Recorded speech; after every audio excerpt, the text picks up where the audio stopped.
you ready? I'm so ready. Let's do this. Let's go.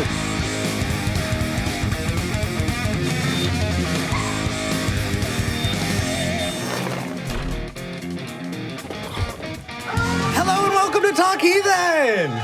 Today's September 1st, 2019. That is amazing. Thank you, live studio audience.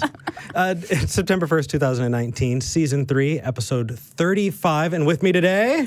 Vila Bianca. Hello, everybody. Hey, thank you so much for coming on. Oh, I'm so excited to be here. Well, I mean, you know, someone who hosted on the Atheist Experience now. I don't know. Well, co-hosted. Yeah. So, yeah. yeah. I'm surprised. Keeping my head small. That was awesome. It was awesome. Thank you. It was so much fun. Yeah? Good. Oh, yeah. Good.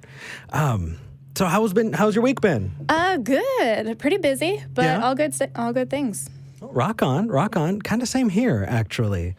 I started my new job, and that's amazing. But another thing that's happened is I tried streaming on Twitch, Okay. which was super fun. That's awesome. I thought, I'll go on for maybe an hour or two. And yesterday I went on for 6 hours. 6 hours, and it was a ton of fun. I think I'm going to go on again tomorrow. That's awesome. But I will drop that information a little bit later. I really want to dive into calls soon, so let's get announcements out of the way.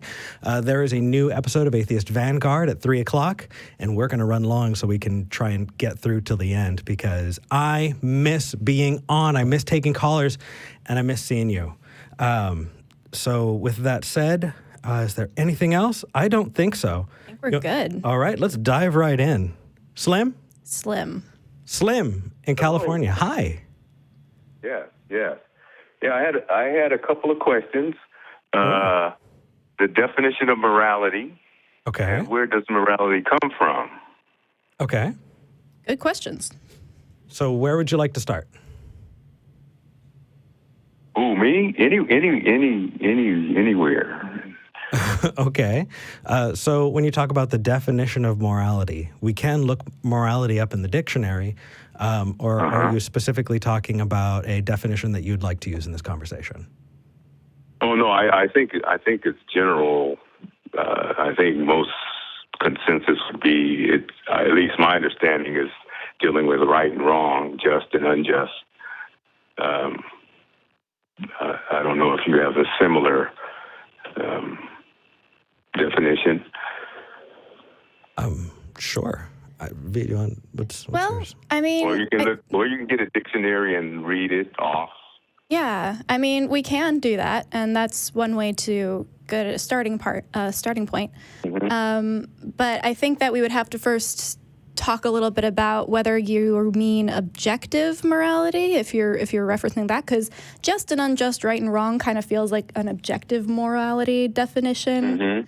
Mm-hmm. So, are you talking about that, or more of a subjective concept? No, I believe it's subjective. Okay. Well, so I just pulled up the definition.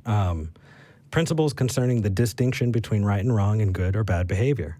So, rock on. How do we define something as good or bad? How do we determine whether or not something is moral? That's a really interesting place to go. And the funny thing is, just kind of sharing with you, when I came out of religion, it wasn't a question of can we be moral? Because I looked around and I saw a world that's still having, altruistic behavior. I still see a world where people are helping each other and where there's kindness, compassion, empathy, and support. And so I wasn't wondering, is there morality? The question for me was, why? Why are we behaving morally? And how do we determine what is moral, right? Because morals also change over time, right? You could look 300 years in the past and see behaviors that were absolutely fine. No? Slim? You can always see, I think, you can always walk through the pages of histories and see behaviors. And the question always has to be asked too, was the behavior moral? Well, by our standpoint or by theirs? Yeah. Oh, yeah. I just interrupted you to say exactly what you were saying. Sorry, Slim. Yeah. And I think for me, at least in my dialogue, is that usually the social structure and laws encourage people that even when they know something is wrong, they go along with it for financial, for status, for whatever, and they'll hold stuff back because if they speak out against it, they'll be victimized or vilified. So laws have the power, even unjust laws, to force people that know something is wrong to go along with it because you'll get benefits, rewards, or punishment based on the time that you're living in. So I may personally know something is wrong, but if I want to keep my job to pay my mortgage, I'll have to either quietly go along with it. And in my heart, I know it's wrong, but I'll go along with it. And history has demonstrated that many times, or people that just deceive. I'm thinking of Barney Madoff. Sure. A moral person. He would consider himself a knight. Yeah, I know. I got you. Slim, I'm kind of wondering what direction we're going here. That's why the second question was, where does morality come from? From us. And I believe it comes from God. Okay, how do you know that? Well, I base that on what I believe the scriptures teach. Okay, why do you believe that those are true? I'm sorry? Why do you believe that those should be relied on? Well, because I believe God is true, God is just, God is loving, God is merciful. Okay. And God. So you're giving God a lot of qualities, but you're not actually demonstrating that it exists. I can say the same thing about a lot of other things, but I'm not going to condescend. Right? I'm not going to say Bigfoot has those qualities because that's not a nice thing. But similarly, I don't have confidence that this thing exists, so why would I put qualities upon it? Right? Where I would start is by going, Slim, can you and I agree to moral judgments? Can you and I agree that rape is wrong? Yes. Okay, I did not need God for that. So why are you adding the extra scaffolding? We're already there together.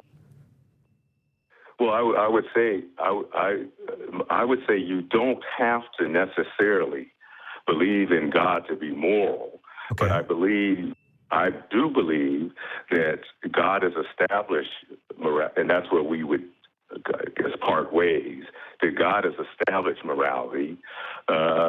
Otherwise, if you look at different cultures around the world, even today, their morality is different than American morality. Right. So people can do things that we would say is immoral, but they would say, well, that's just how we do it here. And they would consider themselves nice, decent people because they go to work, they'll help the lady across the street, they'll pay their bills. Slim, I've got a quick question for you. Because this is something I've had this conversation and I've never gotten an answer to this question. So if you have one, that's awesome. I'll try.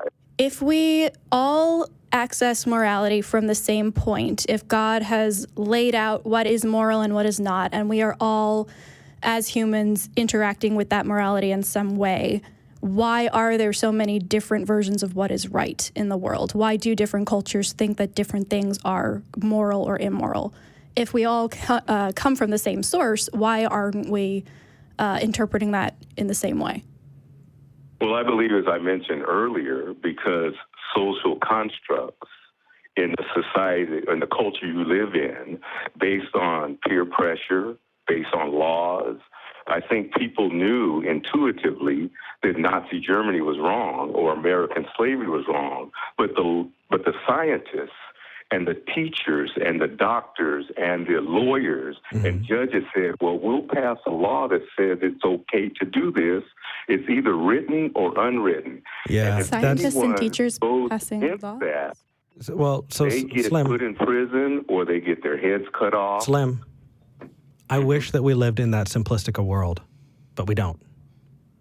I'd agree. There are lots and lots and lots of reasons behind why people support atrocious things. A lot of them were biblically based, too. Yeah, and even when it's not biblically based, what you'd have is in early Nazi Germany, there were campaigns to dehumanize, Jewish people in the population, which made it easier for them, easier in quotes because that's fucking terrible, but Correct.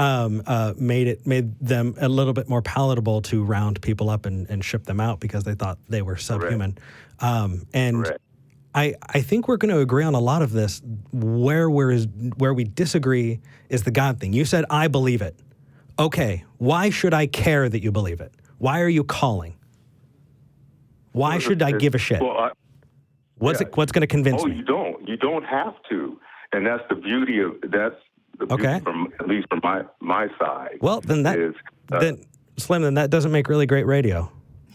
I want to be able to take a position and defend it.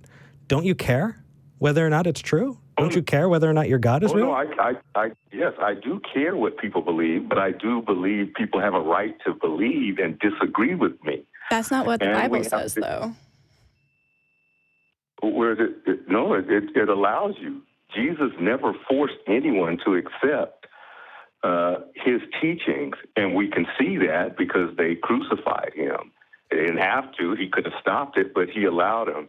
Yeah, no, I really don't care what's in your storybook. I mean, if we're going to be bringing up the Bible, then we can sit here and we can throw quotes at each other.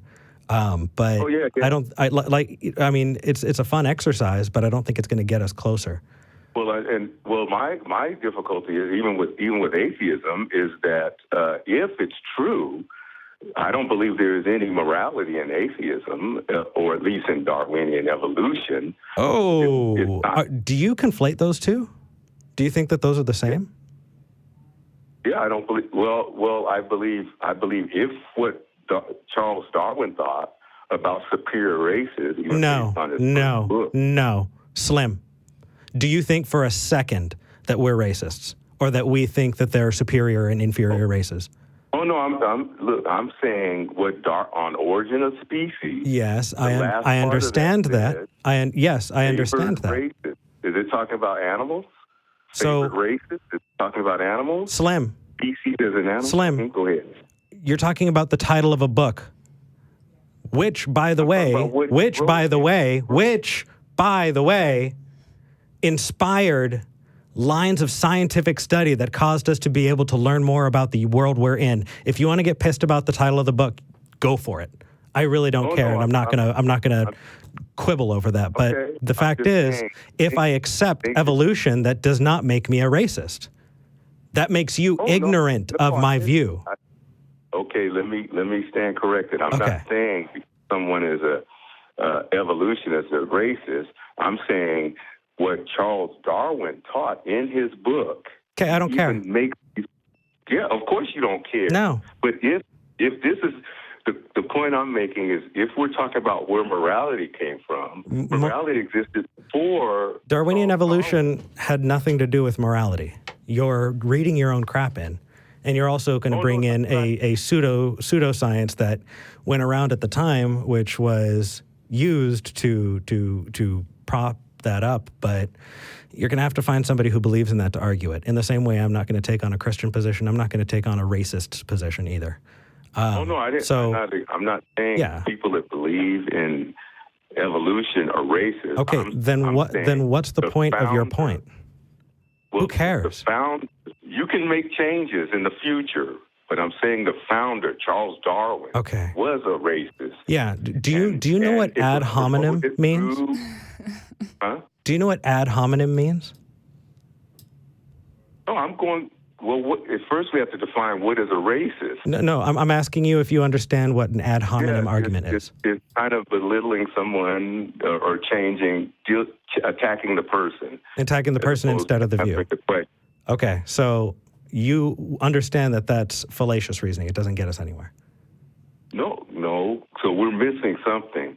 If Charles Darwin taught that the Caucasian race was superior over the Turks, Slim. Is that a race statement or no? If that was the case, then that would be a racial statement. Well, that's what he said in his book. Who gives a fuck, Slim? No, stop. You're waiting for your turn to talk instead of listening. So listen. I'm not going to talk about racism with you. I want to talk about morality. I want to talk about ethics. But if you're going to keep ad homing somebody that's not in the room, then you can do that by yourself because it's going nowhere. Well, the point back to is if there is no morality in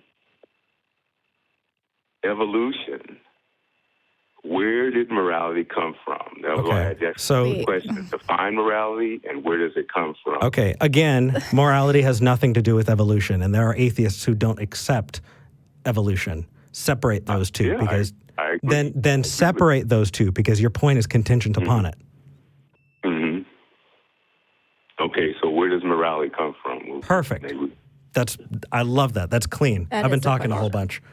Well, I would say that morality has nothing to do with Darwinian evolution. There are, I think, from my research, evolutionary traits that help promote morality because we evolved as a social species. And as a social species, there are things that we know we can do in order to secure community, food, shelter, and that is kind of the basis for how I approach the concept of morality. But that's just another definition for you.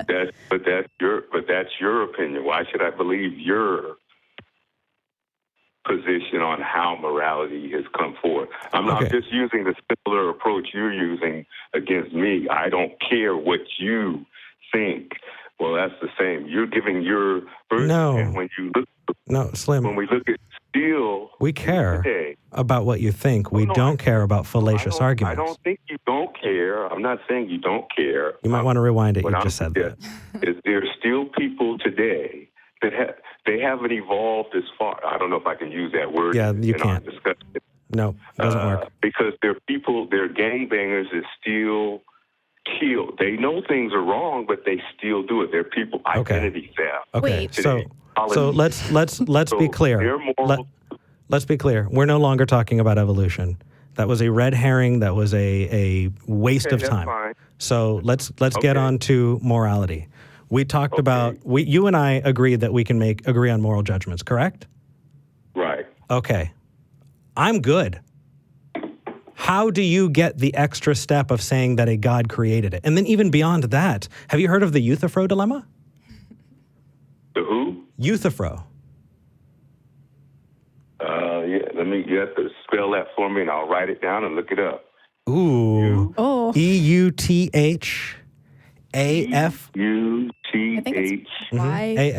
YPHO, is it? No, that would be Euthyphro. But I think you might be right. Let me see. EUT. T is in Tom. Yep. EUTHYPHRO. Missed the R. Euthyphro. And here's is this the dialogue or something? Yes. Yeah. Oh, okay. So the idea is. I heard of that. Yeah. So let's say that you're right. Right. Let's just give that. Let's say that you're right, and let's go through this together. Right. If your morality is simply following the command of another person, is that telling you anything about me? Right. If I'm behaving according to the dictate of a king, and all I'm doing is just doing what the king said, am I a moral person, or are you able to make any judgment about me other than I'm a good listener? Well, it depends on what you're doing. If the king is, that would make the king moral, maybe, but that would not make me moral. Right. If Eric is doing something nice for somebody because the king told him to, does that say anything about Eric as a moral agent? Yeah, I could be a seething jackass about it and be like, all right, I have to.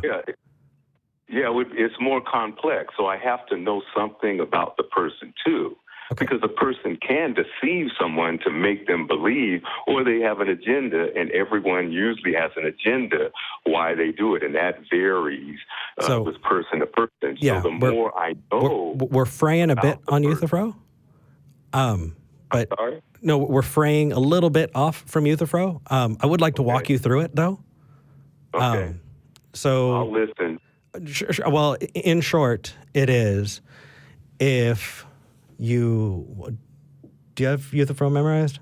Not the actual structure. Not the dialogue. Okay, I've got the structure. If you're doing it because you're told to, that does not make you moral. If you're making a moral judgment and are able to say, hey, that's moral, then there's no need for God. Either way, you would not actually be able to get to moral behavior. Or if you did get to moral behavior, it would be rest upon us as arbiters of what is moral and not upon the deity. Check it out. I probably butchered it, and I'll get slaughtered on Reddit later. See, and I embrace it. I always understood it to mean, maybe this is just the interpretation that I had. Whereas, if God says something is good, is it good because God said so and that's the only reason? Or is it good because there is an inherent quality of goodness that God is referencing? I think that's actually just right. I think that's a valid point. I think both apply, and I think individuals, whether they believe in God or not, even if they're doing it for ulterior motives or even the wrong motive, my perception of that is that they are good.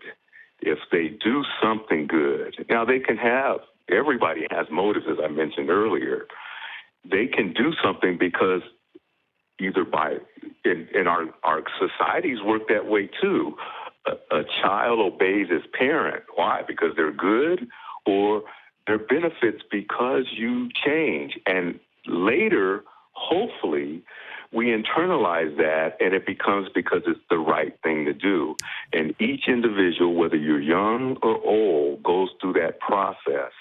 Some gain it quicker, just like you have A students. So are you saying, Slim, you're using 5-minute examples? Give me 30-second ones. We're good, but I'm just trying to tighten up the conversation. Well, you can have a child will obey his parent.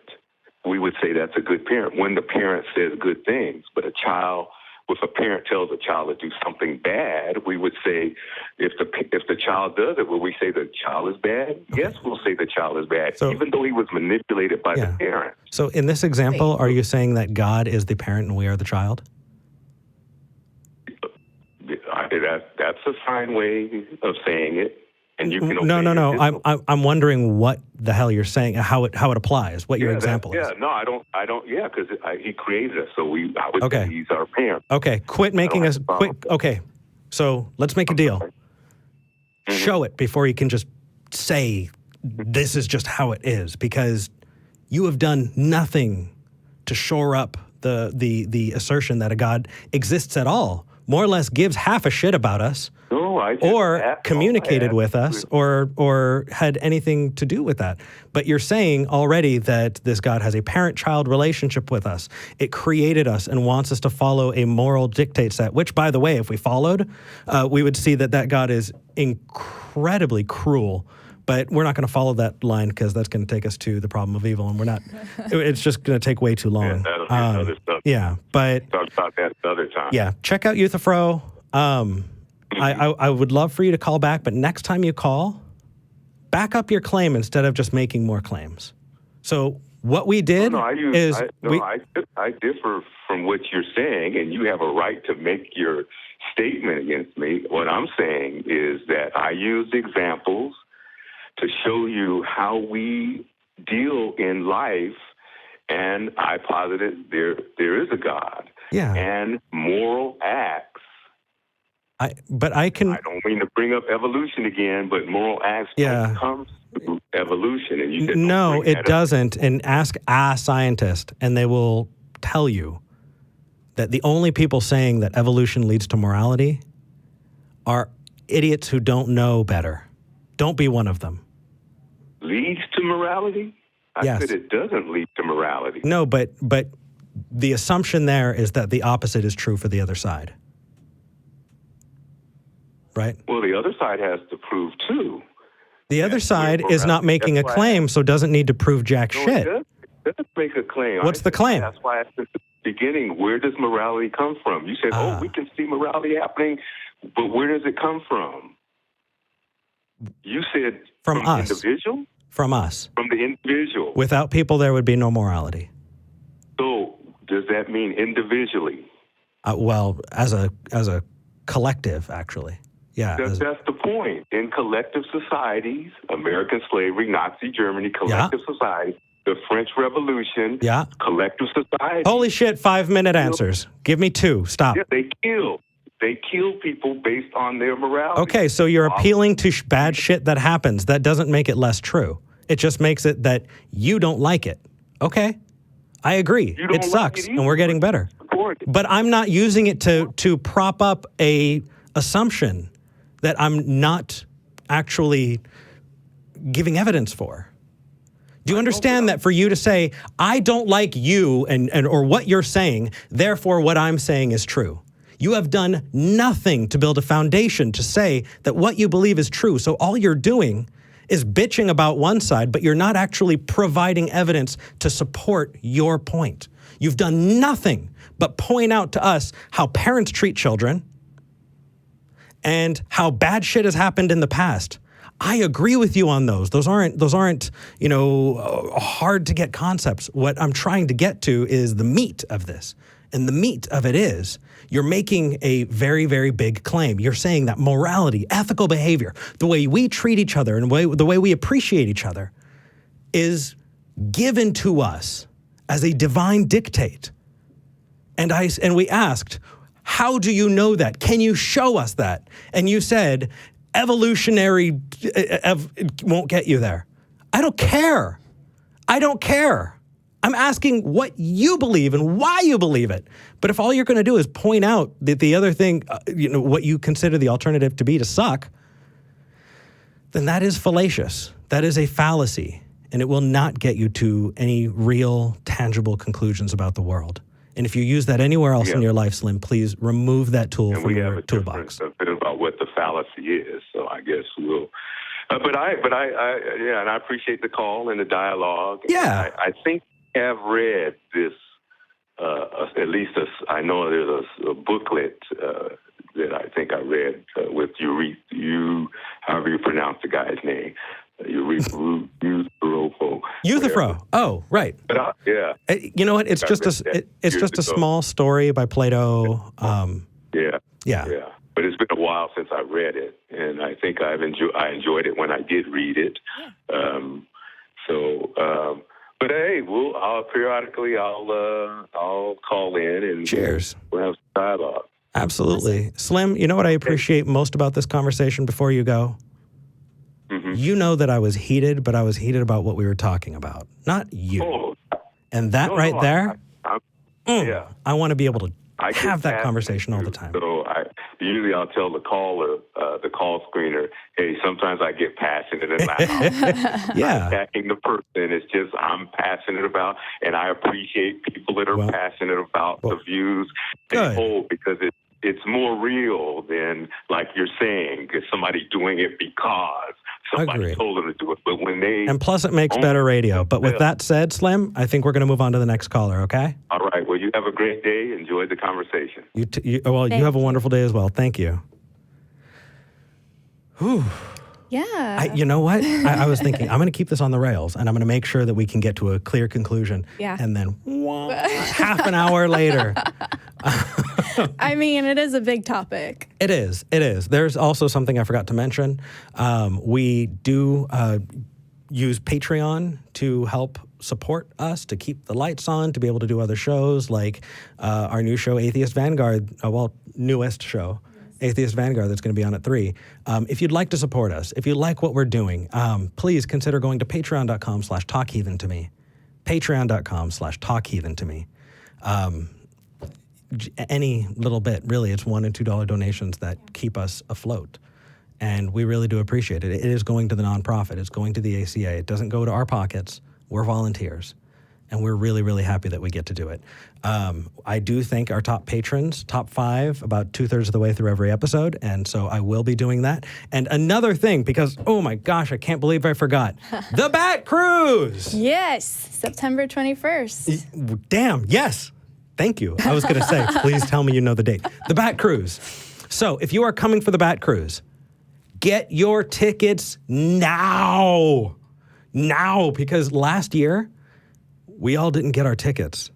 And I mean, the people at the boat, they don't like just crowd people on. Once you hit the limit, you got to stop. It's cut off. And so the hosts of shows that people were going to spend time with were like, I can't get on the boat, which means a bunch of our board members actually had to walk off the boat.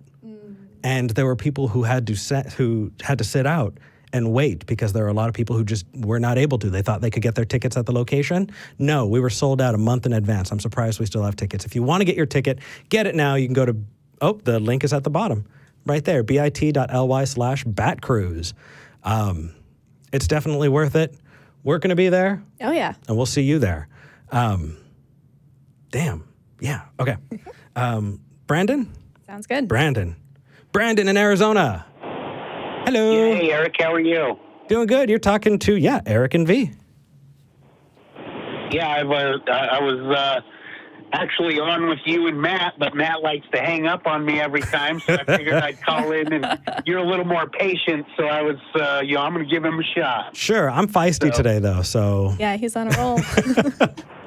But I mean, as far as, my main topic, my center point of proof for God is Jesus himself. He claimed that he was God, manifest in the flesh, and that's why they crucified him. Okay. And then, my other point is that, the Bible... Well, hold on. Brandon. Sorry. No, that's okay. I want to talk about your first point first, because otherwise I'm going to forget. I know me. If you're by chance in a car or outside or anything like that, it is a lot of background, bud. Oh, sorry. I'm in Arizona, so I'm sitting in front of the AC. That's what you're probably Yeah, so. Anything you can do to help us with that sound. It sounds infinitely better already. Oh, yeah. Perfect. Oh, yeah. Okay. So you're saying that one of your proofs for God is the character of Jesus Christ. And so, it's loud again. Brandon, that is incredibly distracting. I'm going to pop you on hold. Is that better? Yes. Okay. If it gets too much louder, though, we're going to need to move on to the next caller because it's a huge distraction. Yeah. No, it sounds like you're in a wind turbine. I'm going to pop you on hold. You might be able to work with one of our people in the back. Yeah. Yes. No. Here, hold on. Let me try this. Go to a different room. Something. Anything. Hello? Is that better? Yes. Now stay right there. Stay right. Okay. So you're talking about the character of Jesus, right? Yep. Okay. I can say that there are tons of, number one, mythological creatures or mythological characters who were pious and kind and helpful and yada, yada, yada. That doesn't make them true. But even if we do look at real life characters, we can look in the last 100 years at cult leaders, right? Cult leaders who've said and have demonstrated to people who will testify and have testified that they've seen them rise from the dead, that these people are the incarnation and second coming of Christ. There's a guy right now who's claiming to be Jesus Christ, isn't there? Oh, there's a whole bunch of them. There's a guy who's gotten a lot of media coverage recently. Or whatever, I know what you're talking about. Yeah, so that's okay. But anyway. Where Jesus, proof was provided so that Jesus didn't just, look like some other madman claiming to be God. Okay, so that is actually the purpose of prophecy. Okay, what sets the Christ character as distinct from some Yahoo? First off. Definitely, prophecy is one of the main points of distinction. That is the purpose of that. You do realize that there are people who create what they call prophecies all the time. And I get where you're coming from, but I believe if any, rational human being with any kind of intellect at all actually sat down and studied the prophecies and examined the mathematical probabilities of Bullshit. This guy. No, hold on a second. I'm not even going to let you finish the sentence. Bullshit. Bullshit. Do you know what a Barnum statement is? I don't. Cool. Barnum, the only reason I say it's cool is because I'm always happy to teach things. Barnum statements are statements that seem very specific, but could apply to pretty much anybody. Those are the things that you read in the horoscope, right? The other side of it is we don't know who most of the authors were of the Bible. And so it is very likely, especially when those prophecies are mentioned after the fact, that they only ever existed in the mind of the author, right? And the example that I give, and I know I've brought it up before, I say, well, in my holy book, the Book of Eric, I wrote down this morning that the September 11th Twin Towers attack is going to happen on September 11th, 2001.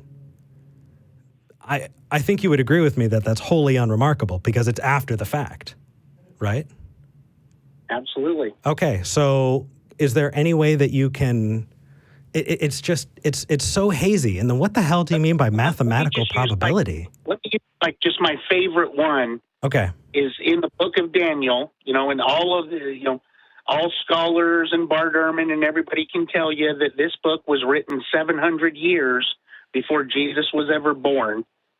And in Daniel chapter 9, this is when the angel Gabriel comes and tells Daniel that in exactly 483 years after the decree is made for the walls to be rebuilt in Jerusalem, because at that time they were in exile in Babylon, that in exactly 483 years from that date, that the Messiah was going to walk through the gates of Jerusalem being hailed as the Messiah and, humbly riding on an ass. So now, and that's, Jewish calendar is 360 days. So if you do the math, that's 170,880 days. Brandon. And so I can already tell you exactly where I disagree.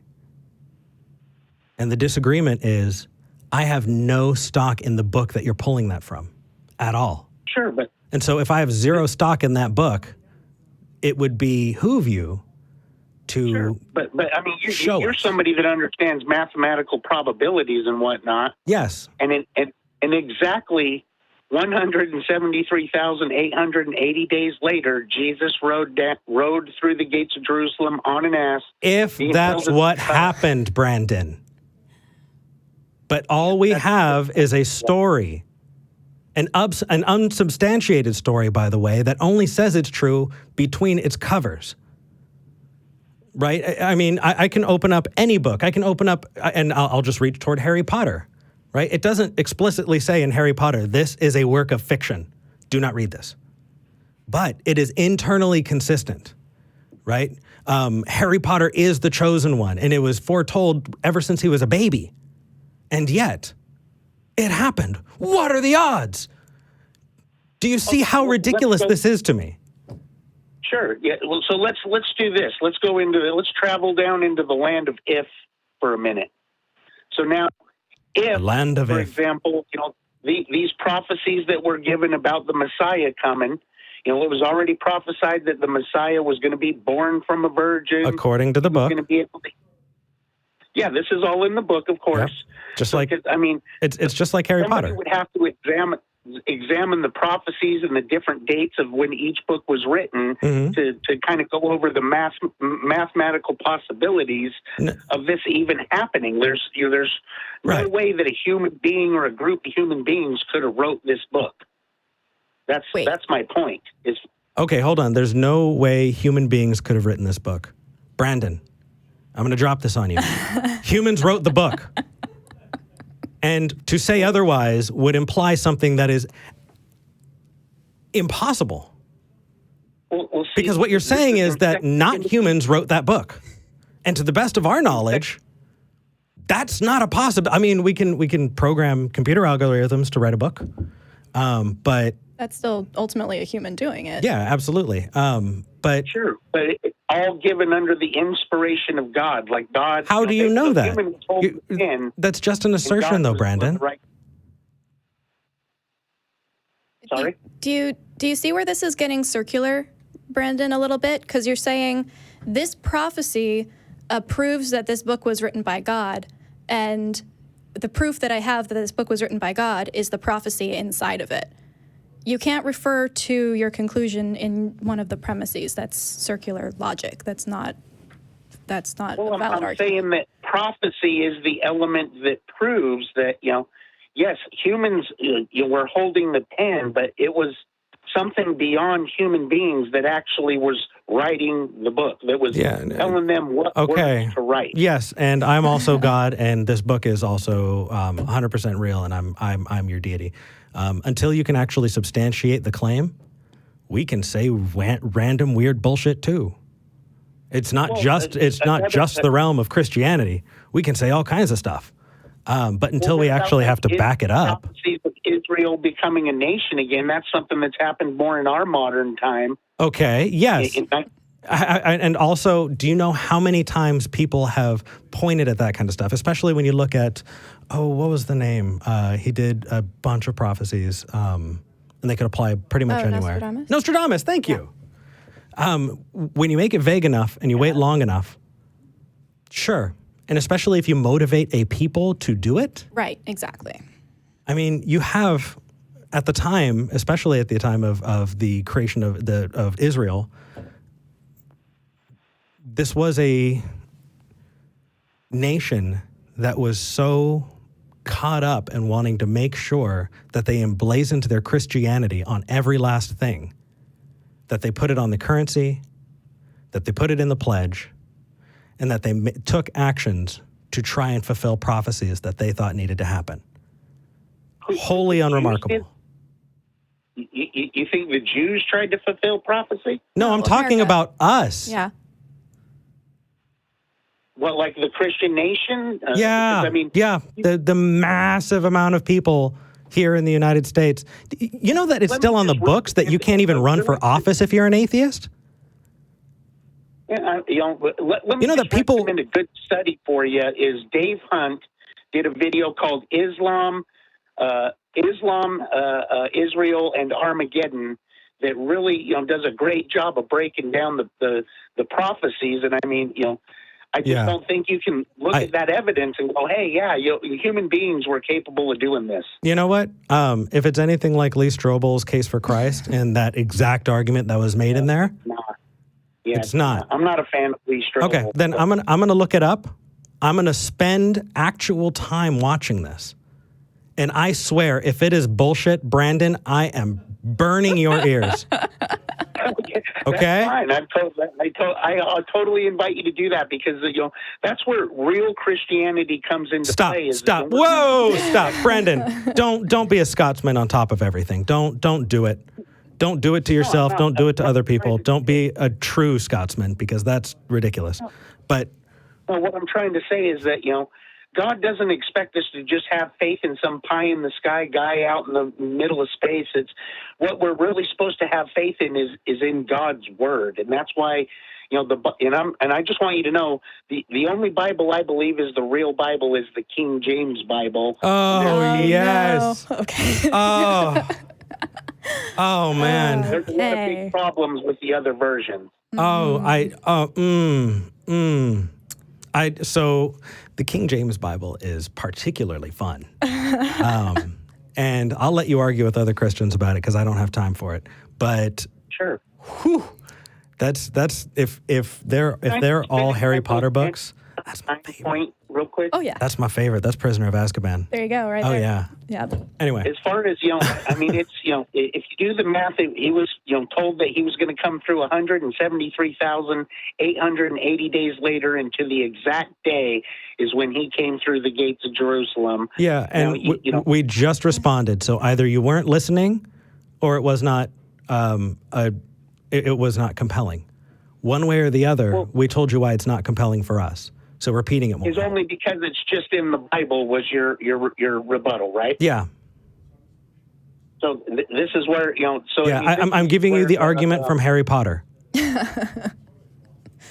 Well, Harry Potter doesn't have exact, precise. Yes, it does. Yes, it does. It will say it says that Harry Potter is the chosen one. That show me an example of a prophecy that came to pass in a Harry Potter book. Yeah, all kinds of them, man. Read the books. I mean, they make sense in the books. Like, it doesn't happen in the real world. To do that, we'd have to substantiate that with real world evidence in the same way that you would need to. And in the meantime, those are the same. That's the point. Israel becoming a nation again, if you understood the incredible odds that they were up against. And now we're repeating ourselves. No, Brandon, we're repeating ourselves. But go back, watch this, and I would love to talk to you again. But yeah, dude, it just doesn't hold water. Yeah. You need to be able to back it up. And what you're requiring. I encourage you, because you're a smart guy. If you actually examine the prophecies, I do not believe you'd be able to walk away from the table thinking mere humans wrote this book. Why do you assume that we haven't? Why do you make the assumption that we haven't looked at these? I mean, it's just I would say it's an educated guess, just because it's, I don't think that anybody of reasonable intellect could possibly walk away from the table. Just so you know, I was not brought up Christian. I was, and V was as well. Yeah. And I'll tell you, even since I became an atheist, I've read the Bible 3 times, King James, NIV, and ESV. I've studied in different religions with different groups, and I've looked. And the fact is, I'm going to leave you with this. Anytime I see an atheist say, I cannot imagine how a Christian could be so dumb. Every time somebody says, I cannot believe that somebody with sufficient intellect would follow that the Bible is real. I chastise them. I call them to the floor, because we do see a lot of very intelligent Christians, just like a bunch of very intelligent atheists. And because of that, all it does is smear other humans. And it doesn't actually do very well for conversation. And so the only reason that I'm chastising you is because I do the exact same to my side, my friend.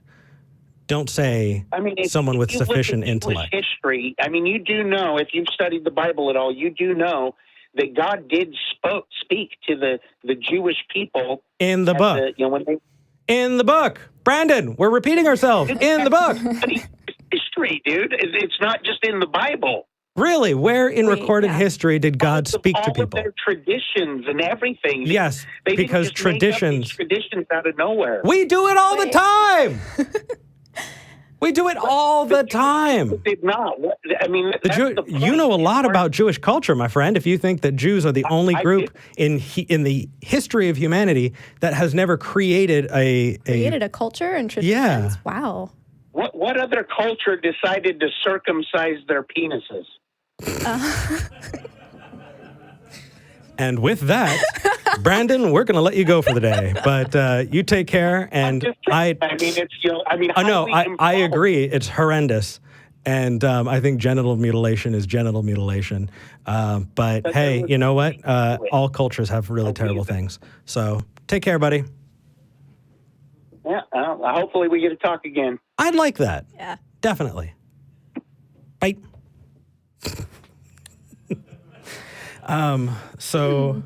That's funny. In the live chat, somebody goes, "You finally jumped the shark, Brandon."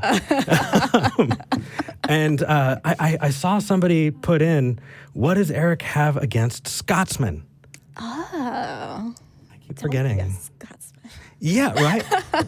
Well, people, I forget that people watch this, and this can be your very first time watching the show.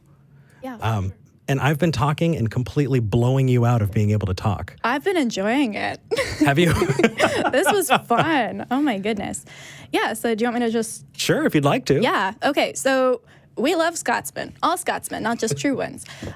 So it's a no true Scotsman fallacy. So the argument goes... my uncle is no Scotsman puts sugar in his porridge. That's the first person. Second person says, my uncle is Scottish and he puts sugar in his porridge. And then the first person replies, well, no true Scotsman puts sugar in his porridge. So the whole point of that fallacy, when applied elsewhere, is you can dismiss any argument by saying, well, you're just wrong. You don't have the right way of looking at this. You're not a true Christian. You're not a true Christian if you believe that you need to, no Christian believes that you need to be baptized in order to be saved. I'm a Christian and I believe that. Oh, well, you're not a true Christian. And it just waves away the fact that there are inconsistencies or that there are disagreements by just saying that. So. And when I was a Christian, we did that to hand wave away Mormons, Jehovah's Witnesses, everybody, Catholics. I was non-denominational, so that was everybody except for like the 10 people in my group. Oh my gosh, yeah. Yep. Got culty really quick. Yeah. Eric hates Scotsman, spread the word. Jay, you're an ass. All right. I'm going to quit looking at the live chat now and actually go on to the next call. Oh, wow. 2 Dustins in the chat right now. Dustin in Colorado. In Colorado. Hey, that one's me. Yes, hello, Dustin from Colorado. 2 Dustins. I've only ever met one other Dustin, and then, of all places, I'm going to find another one here. Maybe it's the same one. Yeah, I got another phone. There can only be one, Dustin. There can only be one. Okay, so what's up? What do you want to talk about? My call. Yeah. Yeah. The main thing I really want to kind of talk about is I really enjoy your show. I enjoy watching Talk Heathen. I really enjoy the kind of stuff that the ACA does. And I'm really invested. I live in Colorado. If I was in Austin, I'd probably come over and visit you guys, be part of the live audience. But because I'm so far away, I'm interested in actually having conversations with people the way that you guys do. And what would it take to kind of do what the ACA does and talk with people and kind of just point out the kind of fallacies that people have or talk about why people believe what they believe. So that is super difficult to do. I've figured that out. All I have is a Facebook page of our little local atheist group, and it's even just running that and keeping that active is difficult. So. Oh yeah, I mean, there's a reason why the ACA is the only organization like this. And even now, I'll tell you, I'm looking at the call log. I have one other theist, one other religious person. Everyone else is atheists, and it fills up the lines. And the fact is our call screener. A big fan club. Yay. But our call screener is so kind. What they do is they process through, and they have to tell the atheist callers, hey, you know what? There's a chance that you're probably not, you may not get on, or I may need to boot you. That way we can leave room for a Christian or religious caller to call in.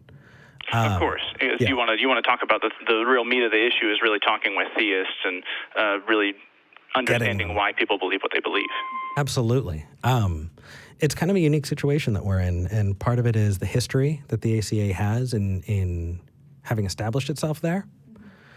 The rest is availability. Some people go to dark corners of the internet, where there are Google chats open all of the time and Discords where the only rule is the loudest person gets to speak. Don't go there. Don't go there. I found that out real quickly. It's I wanted to try and have this conversation, found a Discord channel, and it's as soon as I get heated about the subject about fallacies, I go, oh, there he is. There's the angry atheist. Yep. It's toxic too, man. Woo.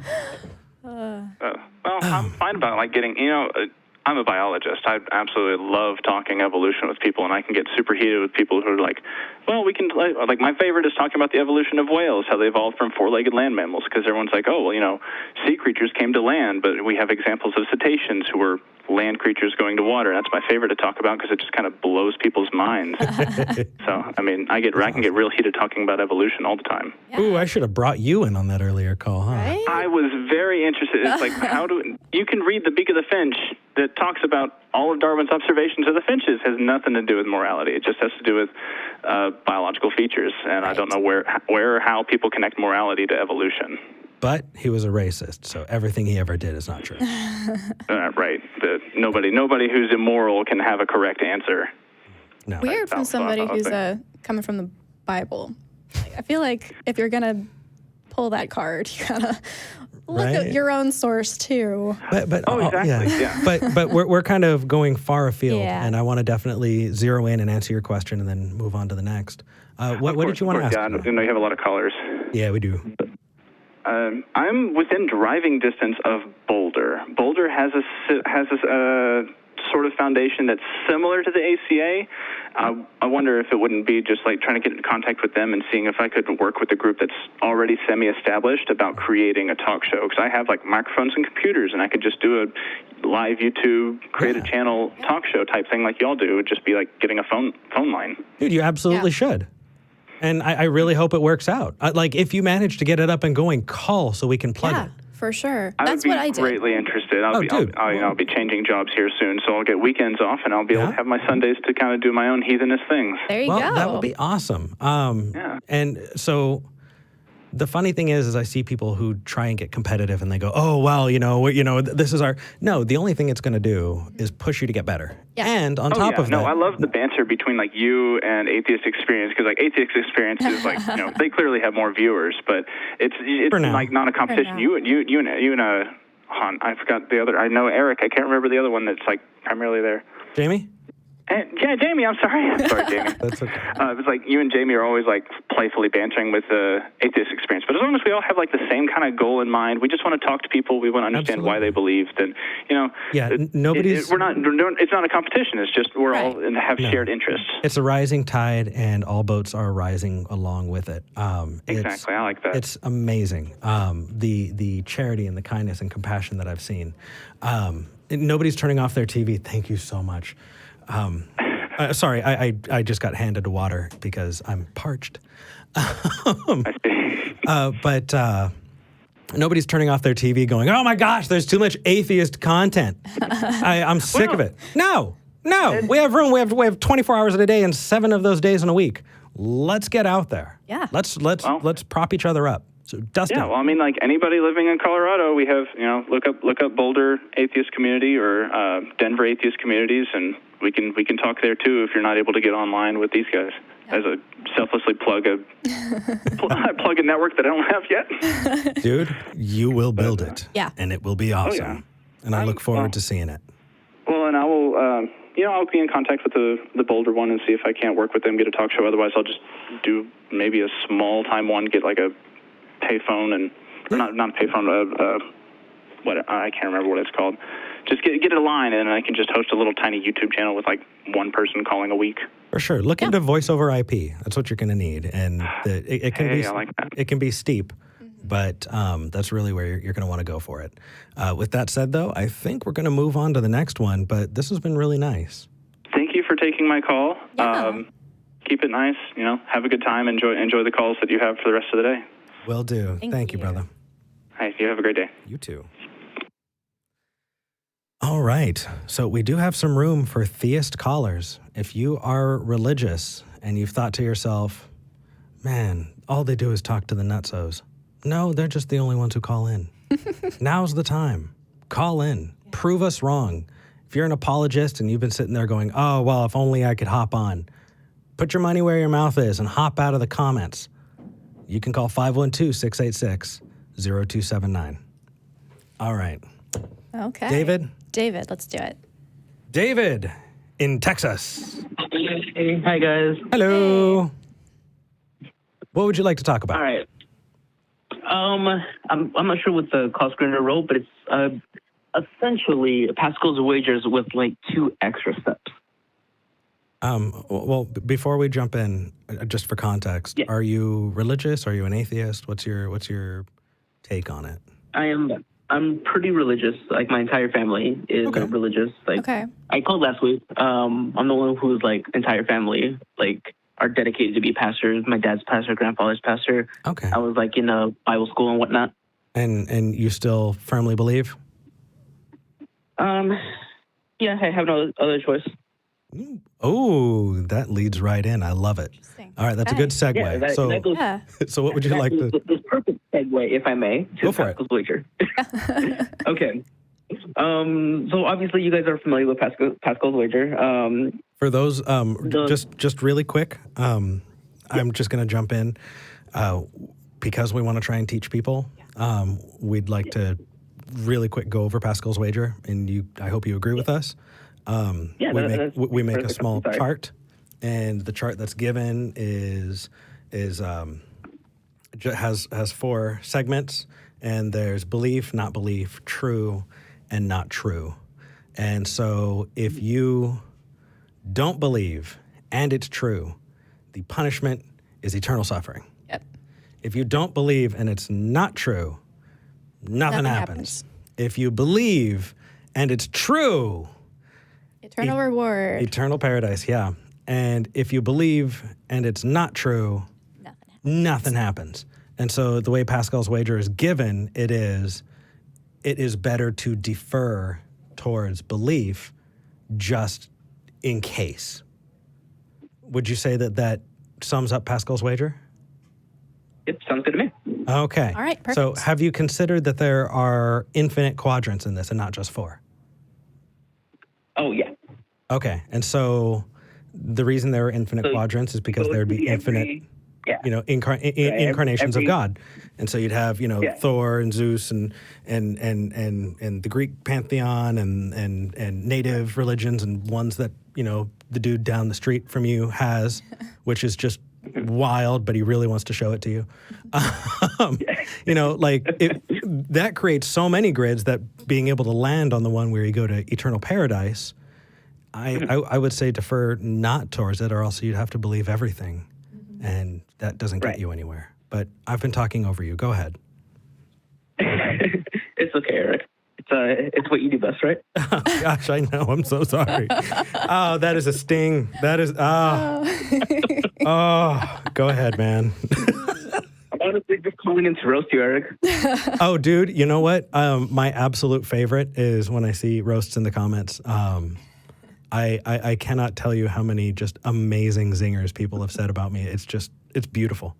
I send them to my friends. I'm not sure if you've been looking at the live chat right now, but there's a trend going on that you hate all Scotsmen. Oh, yeah. Or, I'm sorry, only true Scotsmen. Oh, gosh. Okay. But let's... What are these two extra steps? Yeah, let's dive right in. Thank you, V. You're putting us back on the rails. So you say you have 2 extra steps that make it more sound or better argument? Yes. Okay. So it's not necessarily more sound. It's still Pascal's wager, and we both know that's not a rational basis to truth. So it's not going to get any closer to truth, because if you had any more reason to get closer to truth, then you wouldn't need Pascal's wager. So the few extra steps is you look around the people who are close to you, the people inside the religions that you were raised in. And the additional step for the Pascal wager is that if you believe differently than all of them, regardless of what happens in the afterlife, you're going to be ended up separated from everyone that you know and love. So if everyone around you in your life, it's also like an extra step. So I'm not going to skip ahead. So the first one, the first extra step is that in the afterlife, if you believe the same thing that everyone around you believes in your community, with your friends, your family, everyone, grandparents, great-grandparents who are no longer with you, if you all believe the same thing, then regardless of where in the afterlife, then you guys are all going to end up together. So let's just say if, are you saying that there's more than one? I'm just to clarify, are you saying there's more than one afterlife? No. I'm saying that if you're wrong, you're all wrong together. Okay, because I'm right now my brain is stuck on, okay, this person's Catholic, they go to, Catholic heaven where there's still guilt. But if you're Mormon, you go to, celestial heaven. Get your own but planet. That's if you were good. But if you weren't really Mormon, but you were a great person, you could still get to celestial, which is decent. Okay. But it's mid-rent heaven. But if the you believe in of heaven. Yeah, but if oh my gosh, that is an Austin joke. Yes. Okay, hold on a second. That was beautiful. Sorry, I derailed that. That completely threw me off. But if you're an Odinist, then maybe you go to Valhalla because you died in war. Is that what you mean? I'm not understanding. I'm trying to ask for clarification. No. So let's just say, so my family is Apostolic Pentecostal. Mm-hmm. Pretty much from my right? So pretty much from my great-grandparents, my dad was an evangelist in Mexico, starting up churches and stuff like that. A couple of my uncles are pastors. Yeah. Do you speak in tongues? Huh? Do you speak in tongues? I used to. You used to? Do people in your church still speak in tongues? Yes. What stopped you? I don't know if I have that loving relationship with God anymore. That's got to be feel really guilty and shameful. The only reason I say that is I felt that way at one time. How about you? Yeah. Oh, yeah. Yeah. Okay. That's whack. I'm sorry, but from the outside, I'm sure you can appreciate how absolutely wacky that looks to other people. Right? I know. Yeah. Rolling in the aisles, all that stuff. Okay. So your first point is if you believe different things, you'll be separated from each other. So are you saying that it would behoove us to all believe the same thing? At least for the people who are close to you. So I would say that there's no point in trying to convert people.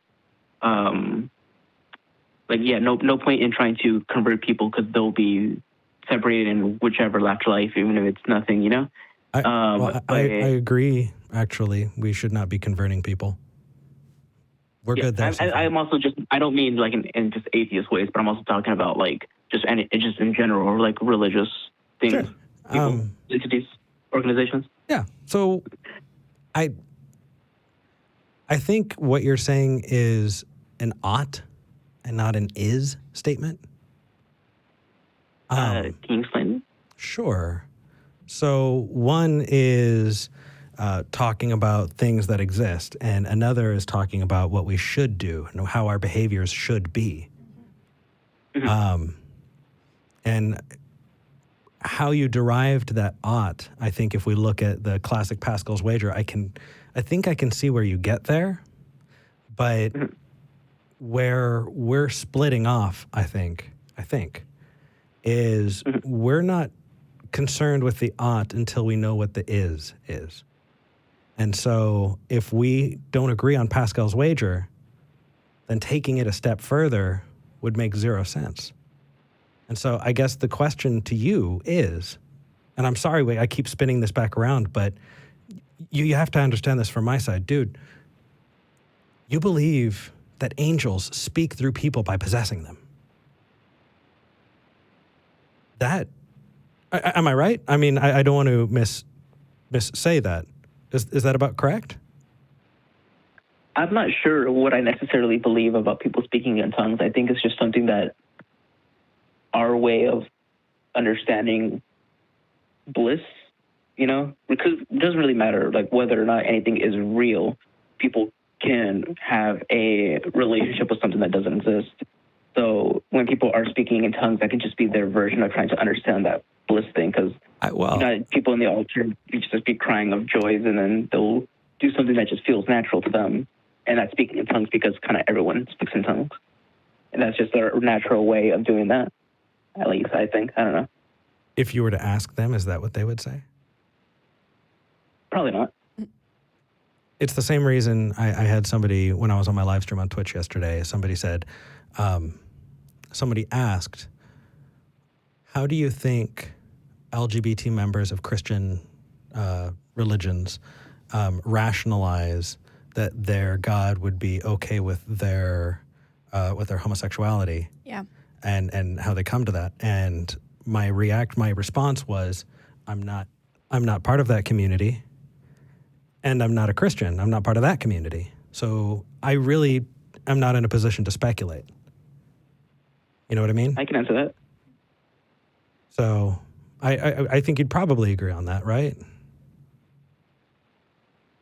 Like, yeah. Yeah, okay. So yeah, I think that might be... Did you have anything to add? Well, I just want to make sure I understand. I feel like the motive that you've got for this is that you're kind of saying what happens in the afterlife maybe doesn't matter as much as what happens right now. And so if your Pascal's wager is more like what would benefit you in this life and what would result in you being cast out from the people in this life as opposed to the afterlife. Am I understanding that right?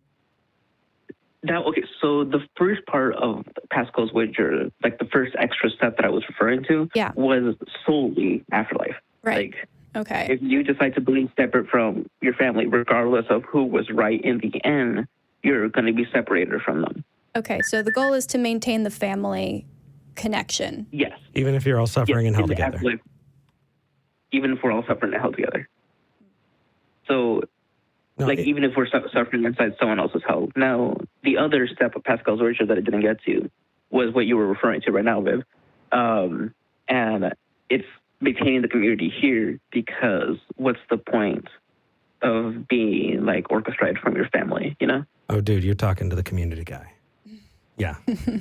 I'm always going to say, you know, make sure you take the time to tell the people you love that you love them. And at the same time, I've had people come in here to the ACA, more people than I've ever imagined would come and tell me to my face, I've been disowned. Yeah.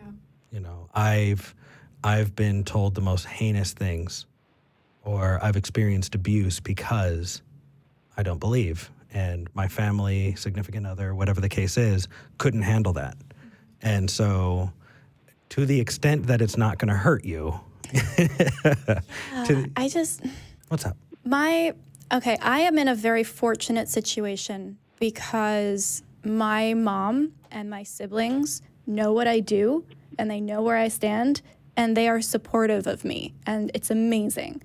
But not everyone has that benefit of that kind of bond with their family, and I understand that. My question is, if you know that expressing a different belief would ostracize you from your family, are you okay living in a family where you know that if you didn't think like them, they would disown you? It wouldn't really matter if I'm okay with it, right? Well, I think I would have reservations about being part of a group that if I disagreed, I'd be booted out on my ear. That's not real love. That's not beneficial to anybody. If you can't be who you are and think what you think and still be accepted, why hang on to that? Because you have a choice to rather, you know, stay silent about it and be with and support your family. Because, I mean, do you think that's a good thing, David? I've done a lot of good things to the church. No. I volunteered a lot. I'm sorry. I no doubts about that. Yeah. I'm asking, do you think it's a good thing to be quiet if you disagree for the sake of making your family happy?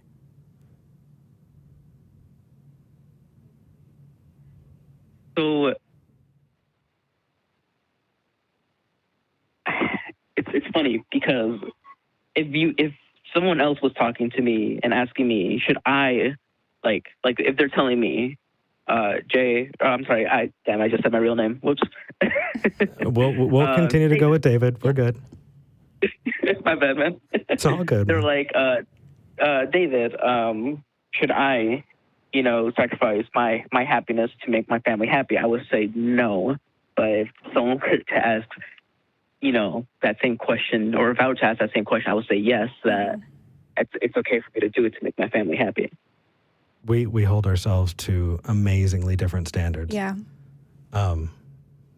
Wow, can I relate to that? Like, I was like a prodigy, man. Like I learned like so much about the Bible, you know, since I was like a little kid. You know? I mean, so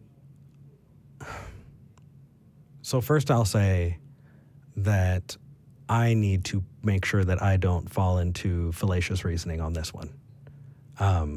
Because what I'm about to say could fall into the Tukokwe fallacy. And that would be you too, right? The argument from hypocrisy is not a good one. But you would hold other people to a lesser standard than you hold yourself. And it's not because you're condescending, but because you don't give yourself the same permissions that you do for other people. And I can tell you from personal experience right now, it's a practice in self-love. You're allowed. And if no one has told you that before, then I am proud to be the first to say, David, you are absolutely allowed. You are absolutely allowed to love yourself enough to give yourself the same courtesy that you'd give other people. That's okay. It is okay. And I know it's hard to hear, and it definitely isn't going to help right now, but maybe in the future, if there's anything that you take away from this, you are allowed to. Even if we come to different conclusions, you wind up staying a Christian. That's fine. You're allowed to love yourself, David. I'm giving you permission, if anything. Shit. Because sometimes you need to feel like you have permission. I know that's true for me. Oh, yeah. Thank you, Eric. Well, yeah. I've been watching Talk Heathen for a while now. You guys are great. Aw, shucks. Look at us getting all sappy. I know, right? We're on different sides of the fence. I love it. Yeah. And this is the thing too. I found more family. You know, even this conversation, we are bonding in a very vulnerable and intimate way right now. And it's amazing. And your family can be whoever you want it to be. You're given one at the beginning of your life. These are the people you were born into, and the family and the community. And sometimes it's amazing and great, and you don't feel the need to find more people. And sometimes you do, and that is just as valid. Just as valid. I have so many little families in the different places that I've lived, and I wouldn't trade it for anything. With that, though, keep questioning. Yeah. And, hold yourself to the same standard, bud. It's really is important. But with that, I think we're going to move on to the next caller. Yeah, for sure. This was a fun call. Awesome. It was. Thank you, David. Thank you, David. Yeah. You guys take care. You too. If David is his real name. Okay. Hey, Kamal is back. Kamal is back. I want to save Kamal, though. Okay. We're getting to you, Kamal. Yeah, we are. In the meantime, let's go to Dan in Indiana. Dan, you're on Talk Heathen with Eric and V. How are you doing? I am on Talk Heathen. That's wild. Well, let's see for how long. What do you want to talk about? Well, I'm a Mormon, or at least I was raised as a Mormon. Mm-hmm. My family is Mormon. My extended family is Mormon. And I guess you could say I've been trying to deconvert. Oh, great. Now all of a sudden kids are coming in screaming. I've been trying to deconvert now for several years. And if I could just sum up what I believe at this point. Just as long as it's not like no longer believe in God. Okay. But I believe in the Mormon gospel. I don't know if that can make any sense, but I can't, you talk.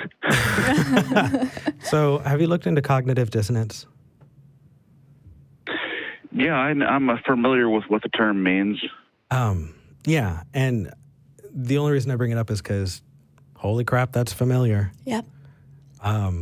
You have, V, how many incarnations of your religion did you go through before you left it? Basically all of them. And that was what actually made me leave, was just stripping this away, replacing it with that, replacing it with this, changing this out.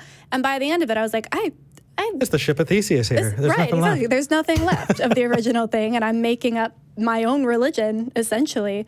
And I was, everyone else is too. That's how that works. I know, right? So, for me, it was Eastern religions. I went straight from mine into complete different culture. There you go, yeah. And so I jumped into Taoism, mainly, actually. I kind of went around the religions of that area, and then I bounced over to native religions, actually here. Yeah, I know, right? I went to the Sweat Lodge. Yeah. And did all that stuff. Yeah, that sucks now that I think about it. You're not getting anything out of it. There are better ways to trip. Getting a lot of sweat out of it, apparently.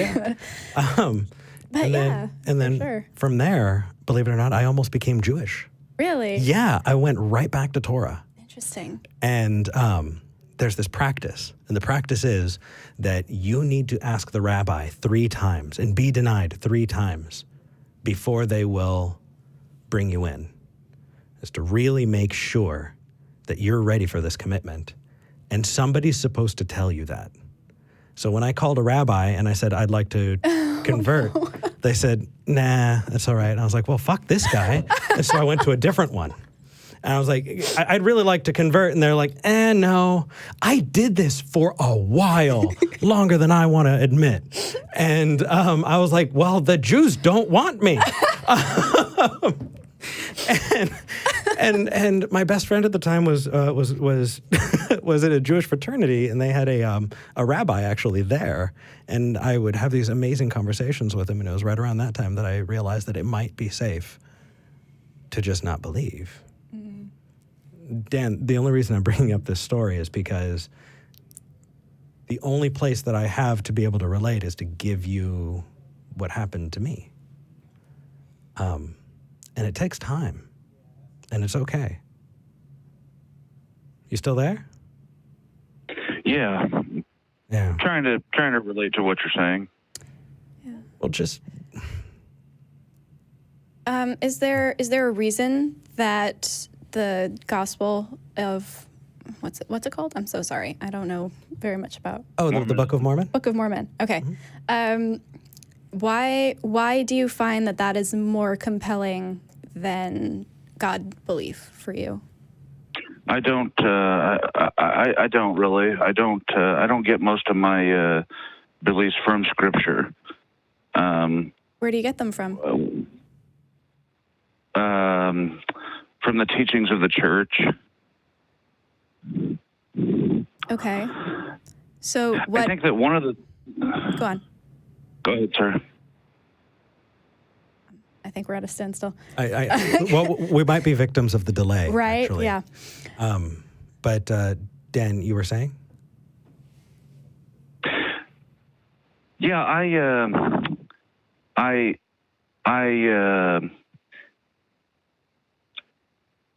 feel as though I want to give up the beliefs but can't. When I have conversations, well, let me just say this. Like if I'm listening to the Atheist Experience or Talk Heathen, mm-hmm. I can hear you talking about the Bible, Protestant Christians, really anything other than Mormonism, and I'm like, yeah, right, that makes complete sense. But as soon as it becomes about Mormonism, I feel like the big problem I have, I guess, is because I feel like the religion is so misunderstood. And if I listen to someone debunking or trying to debunk Mormonism, I feel like they're not really debunking what I believe. They're not. I'll give you a perfect example. I reached out and I discovered your Discord channel. Okay. That's awesome. And I started talking to some people. And I heard the thing which I hear all the time, which is Mormons believe that after you die, you can become a god and get your own planet. No, you have to be good with the church to go to the celestial kingdom. Otherwise, you go to telestial. I have a well-thumbed through Book of Mormon Doctrines and Covenants and Pearl of Great Price. We could talk about Mormonism if you'd like. It just feels like it's a very mocking, misunderstanding of what the real doctrine is when I hear that. And so when I hear someone say something like that, it gets me really dug in, mm-hmm. and it pushes me in the wrong direction. It's called the backfire effect. Yeah, absolutely. There's a term for it. Mm-hmm. Yeah, it's the backfire effect. Totally get it, man. And that's normal. But I think the best for this case is exposure and time. And if you're not ready to talk to other people, I would totally understand. And if that's the case, then I have a few podcasts that I'd love for you to check out. Yeah. One of them is My Book of Mormon. When you go into it, the amount of information and research that's done is unbelievable and really, really, really good. You get a lot about the church that's not really told or talked about very often, but it is actual, factual what happened. A lot about the life of Joseph Smith as pieced together through letters and correspondences written in books that are and are not accepted by the church, depending on how it's viewed, but very clearly bringing you through. This is your podcast? No, the My Book of Mormon podcast. Oh. I have problems when I listen to material like that because I feel like I can't believe it. It's not a question of want to. It's like when you're sort of hated and people always want to make up lies about you, then when you hear something, you automatically think, well, that's a lie. I don't believe that. Absolutely.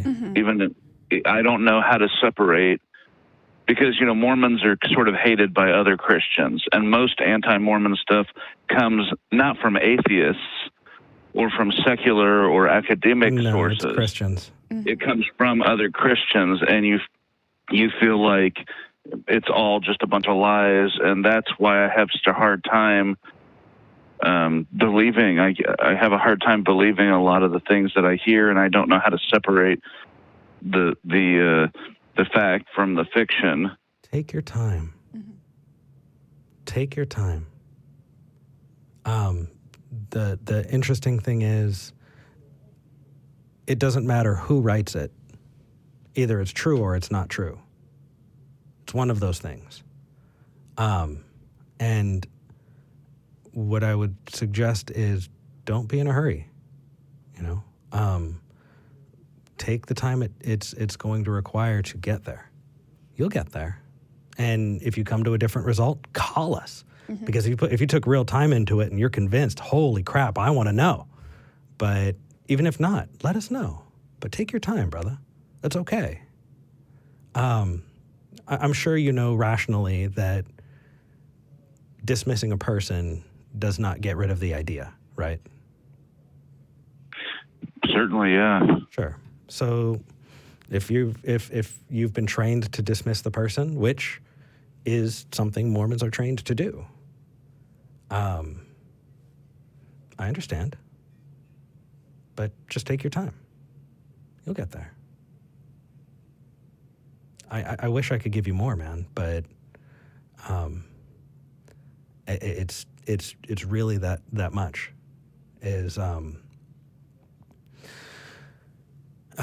So I'll give you one example, right? Early in the Book of Mormon, there was a text that was written by Joseph Smith that was transcribed by a farmer whose wife took the transcript and hid it away and said that I will give it back to you if you can reproduce it again. Basically to show whether or not Joseph Smith was just going off the top of his head or if he was actually going from a text, right? And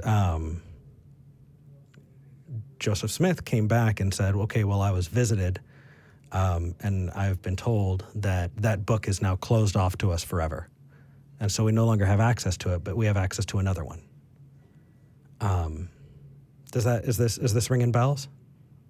Yeah, see, that sounds like complete bullshit to me. So?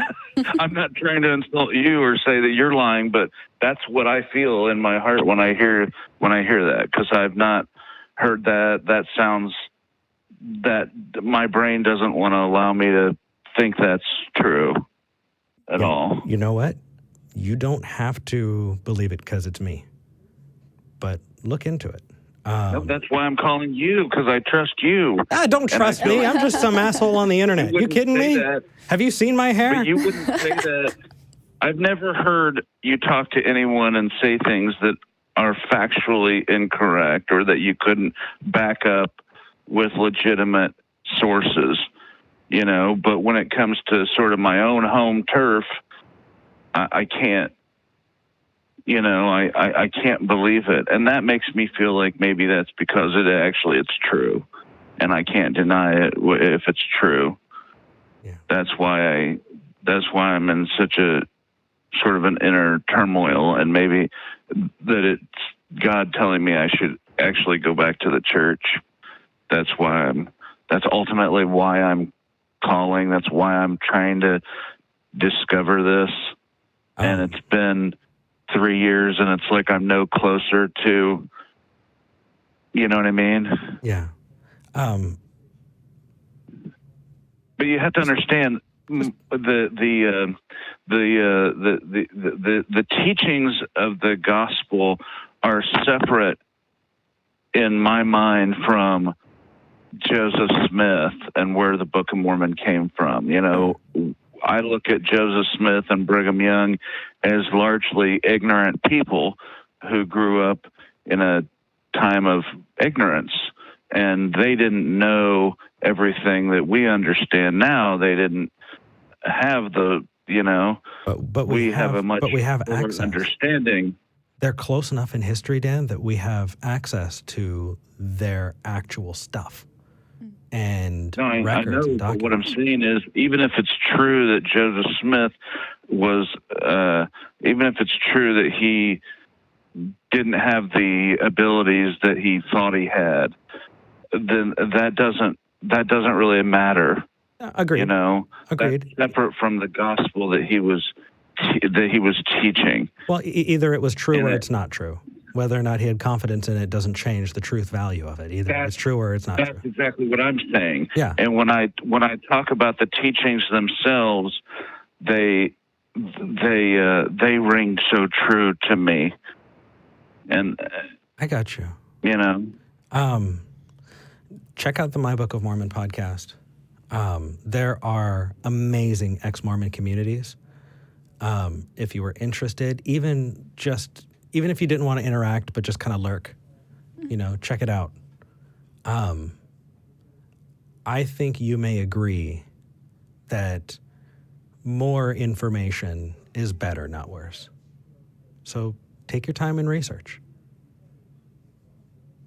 And I think that's the best we can give you today, but I hope that helps. I can agree with it, yeah. For sure. Hey, Dan, regardless, you're a good guy. The fact that you're having doubts doesn't change it. It just means that if your God is real, then they gave you the brain that is allowing you to doubt, right? Sure, yeah. And you're being honest with yourself and with other people. You're saying, this is what I'm feeling right now. This is what I'm thinking about it. And that's a whole huge step all by itself. Yeah. And I guarantee you're not the only person who feels this way. We've got the backfire effect. Like you said, there's an entire body of research discussing this. So it is understandable, 100%. Yeah. Now that said, you're calling into an atheist show. We've come to our conclusion. And we feel like we've come to our conclusion for good reasons. You said you watched the show, so I don't feel like I need to rehash that. But just, you do you, man. See, I wasn't as feisty this time. But we are running a little long, so I think we're going to move on to the next caller, all right?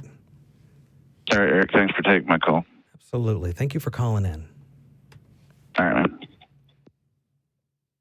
man. I mean, what else do you say? It's pretty much a universal step that I think a lot of the deconverts that I've talked to have experienced. Absolutely. Yeah. It takes time. I mean, it took me 3 years to actually, I don't believe any of it anymore. Like it's a process of stripping away, especially when you've been so ingrained and you've been raised up in this. You don't even realize how many layers there are. No. I'm still deconstructing certain things that I've been taught. Well, and the funny thing is once you're out of it, it's like, oh my gosh, can you not see it? And then, you know, you become the stereotypical angry atheist. Right. And that doesn't help. Right, because it produces the backfire effect. Exactly. Yeah. And so you kind of need to walk this line. You know, you need to be patient and be able to talk to people if you want to, you know, share and communicate that effectively. Right. And yes, there's room and time for anger, and it is justified at many times. But when you're talking to somebody like him, it would do wonders to first reach out and go, I was there, actually. Mm-hmm. I was feeling exactly how you're feeling. I can relate. You're not the only one. It's incredible how powerful that is. You don't get the backfire effect. People go, okay, at least I know that I'm not, floating out in space somewhere. Because it feels like that. It does. It really, really does. Because nobody takes a step that Dan took and actually says, this is what I'm feeling. You think you're the only one feeling that. Yeah. So even just being vocal about it and saying, hey, this is where I'm at, that's a great thing to do just by itself. Cheers. All right, let's move on to the next caller. Okie dokes. We're going to shoot through the next two quickly. Anthony in Texas, sorry you had to wait so long, but we're trying to churn through to make sure we get to talk to everybody. How are you doing today? Oh, wonderful. Wonderful. Why are you calling? It actually has a little bit to do with engaging with theists. My ex-wife, we have a daughter together, and I called a couple of months ago and spoke with Eric and I believe a doctor gentleman. Yeah. Oh, yeah. Yeah. Uh-huh. Yep. I remember that. So you hold on. Ex-wife wants to bring your daughter up in Christian stuff?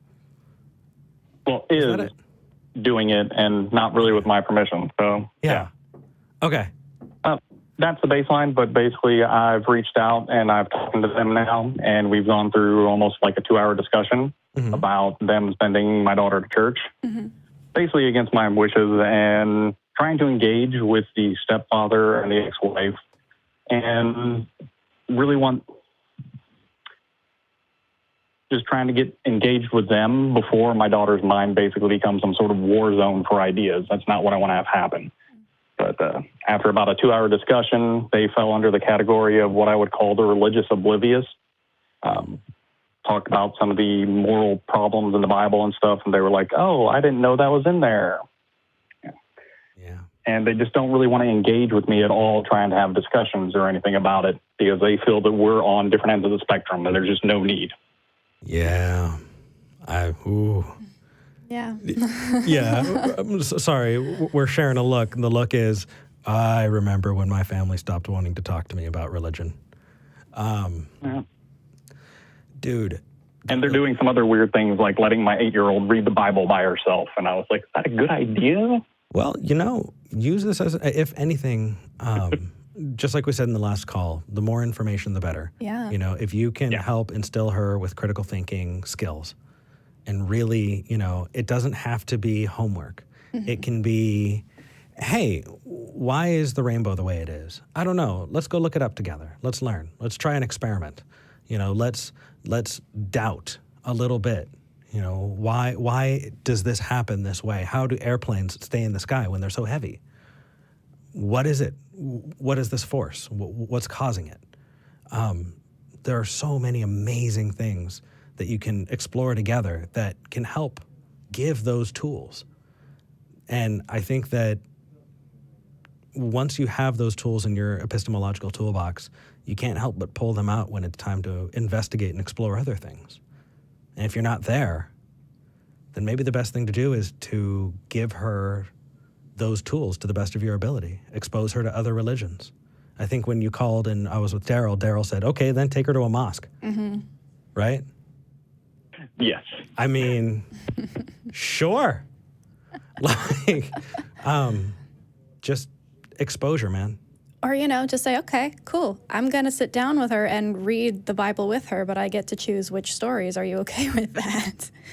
And then my goal was to actually read the whole Bible with her. Yeah. And go over it basically line by line and ask her, hey, does this make sense? Is this good? Do you like this? And try and go slowly over it like that. So that's one basically by the end of it, you're probably going to be like, no. But it also might bore her to tears and drive her away from you. Yeah, maybe. But that's why I do it slowly over a very long period of time. We wouldn't take really large chunks for 4 hours a day or anything out of it. She's 8. So. I mean, to the extent that she's interested. And then when she stops being interested, there are other way more fun ways to teach those skills. Oh, yeah.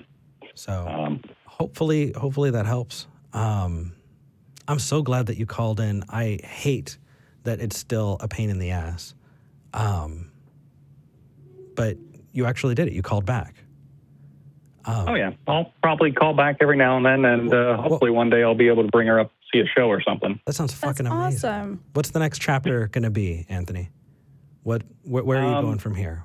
You're going to be reading the Bible with your daughter, and what? Re-engaging with the ex-wife and the step-parents, letting her know, because I gave them options, a lot of different options when we spoke last time about, how do we want to sit down and discuss this? What do we want to do about it? And they were just non-committal and didn't want to discuss it all. Mm-hmm. So just re-engage with them, give them another option to sit down, see if they thought of anything that they want to do. And if not, then just try and make the next steps in educating my daughter and see where I want to go from there. But no real solid plan from here. This is a long-term thing. It's not going to be anything short. For sure. Isn't that the way of it? But we're going to move on. I hope that things work out, and I'm really glad that you're working on it. It may seem mundane, but you have no idea how many people are in your exact situation. And just hearing, oh my gosh, somebody else is dealing with this too, can be monumental. Thank you for sharing, man. You're welcome. Take care, brother. You too. Bye. Nathan? Sounds good. All right. Nathan in Nebraska. You're talking to Eric and V. Hey. Hello. Hey. Okay, this is crazy. All right, I've been listening to you guys for a while, too. I guess I should say that, right? Oh, cool. Thank you. What would you like to talk about? Sorry, we're short on time, so I'm wanting to make sure that we're on the rails. But go ahead. Okay, that's fine. Well, my original kind of crazy reason to stop believing in the Bible is the Ark of the Covenant. And I was kind of wondering what you guys thought about that. As far as, is there any legitimacy to it, or is that just another biblical, fairy tale? It seems like a fable. Yeah. I mean, yeah. To my understanding, it's just a box with some stuff in it. Is there a particular part of that story that is particularly unbelievable to you, I guess? Well, I guess just the whole fact that if it is true, then I think maybe that, and, if it is true, then that means that, A, there's no God. And if it is true, then it means that, B, there might be some other reason for it other than, I don't know. So, no, that's okay. Yeah. Story. You've got, so working on those skeptical tools, if there's no Ark of the Covenant, that doesn't mean that there are no gods. It just means that there's no Ark of the Covenant. Right. Okay. So, that said, it doesn't really get us there. But if your belief was hinging on it, maybe that was the last thing you needed to shake loose. Yeah. But as far as the rest is concerned, I think you would probably agree. The time to believe in Bigfoot is when we catch him. The time to believe in the Loch Ness Monster is when we find it. The same is true for aliens, pixies, and any other, mythological creature. I would say the time to believe in the Ark of the Covenant is when we have it or can study it. We have it? Yeah. Right, which is like the Holy Grail, too. Like, they always talk about that, but there's never any proof. So actually, the Holy Grail, I recently saw a thing on another YouTube channel that I watch ridiculously. It's called Today I Found Out. Okay. And they went over the Holy Grail. And actually, the Grail part goes back to a translation. The Holy Grail, you can actually go back and see how it was co-opted from another religion that Christianity co-opted. So that one we've got. I don't know about the Ark of the Covenant. I'd be happy to learn about it, but Holy Grail, not so much. Okay. Yeah, and that's, I know, and that's my issue too, is like, there's all these biblical things that they talk about that they miraculously never had any proof for, which is why I'm starting to doubt the whole situation. For sure, man. Yeah. It's a long path, but you're not alone, brother. I'm glad that you called in. If I know. call and let us know what updates you get. And if you get the chance, check out our Discord. I know that we link to it as much as we can. There are tons of people that you can talk to, and it helps. It really does help. Yeah, and it's hard, too, because I just got a pretty awesome girlfriend that is a lot more religious than I ever was. Woohoo! So that's going to be, it's fun. She's a lot more forgiving than your typical Christian. But she's also not, not to be jerk to Christians, but you know what I mean. Yeah.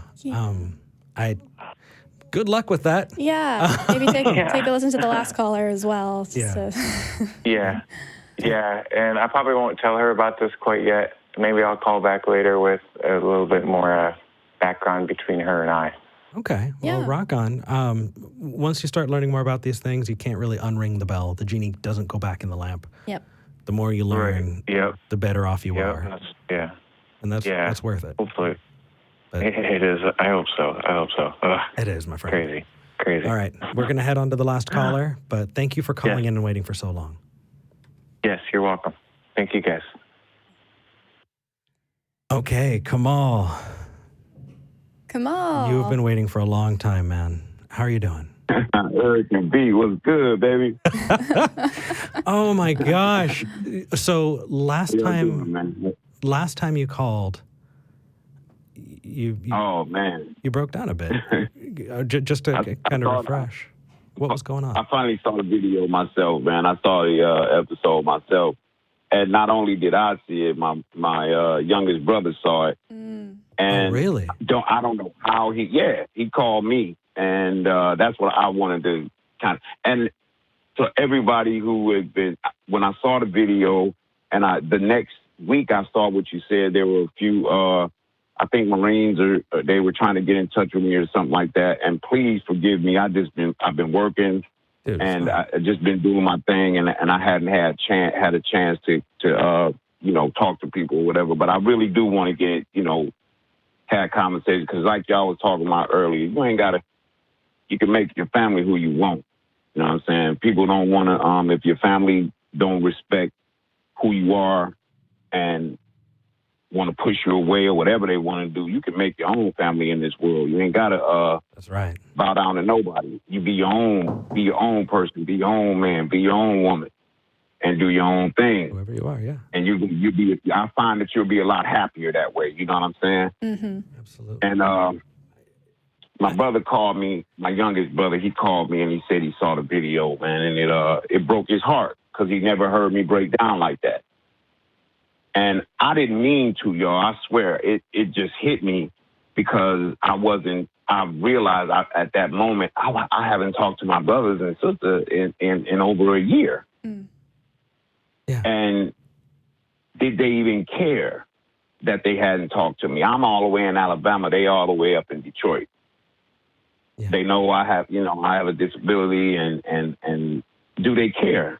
That's what was going through my mind at that moment. Mm-hmm. Regardless to how they feel, I still love them, and I still want them to know that. But I'm doing great, y'all. My brother, me and him, we were having a conversation. We talk to each other a lot more lately, and he understands. He understands. And he's not trying to force me to, he said, brother, it's bad that Larry and Ken won't talk to you, but I'm here for you. And that made me feel good. And hell, I ain't gonna lie to y'all, I broke down again talking to his ass. Yeah. That's okay. Broke down again talking to his ass. And he said when he heard the video and all the people who were showed me love, he read the comments and how everybody was showing me love. And he said he was embarrassed that as a family member, I don't understand how a family can turn on you when you've been there for them or you've been in, you've been a part of their life all your life. And then they could just turn their back on you because you don't believe what they want, what they believe. Mm-hmm.